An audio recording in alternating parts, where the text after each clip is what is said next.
Happy New Year! Happy New Year, everyone! Yay! Naku, itong ating mga kasama dito. LTO, makinig ka dito. Ipinatitigil ng Commission on Audit ang pinasok nyo. Kinilala ng Malacanang ang tulong ng Estados Unidos sa pagbawi ng mga umunay nakaw na yaman ni Janet Lim Napoles ang itinuturong utak sa pork barrel scam. Matagumpay ang isinagawang operasyon ng National Bureau of Investigation sa New Bilibid Prison. Samantala po, ang may 8 mga young leaders, ito'y para mapakinggan ang mga istorya.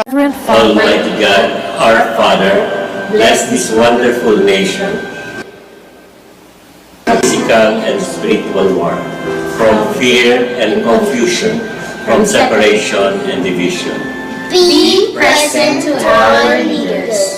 Give them wisdom and courage, affection and compassion, as they ponder decisions affecting peace of its people. Make us more deeply aware of our beginnings, remembering not only our rights, but also our duties and responsibilities as citizens. Make this nation the pearl of the Orient Seas, to be a great place again. May all its people know clearly your will.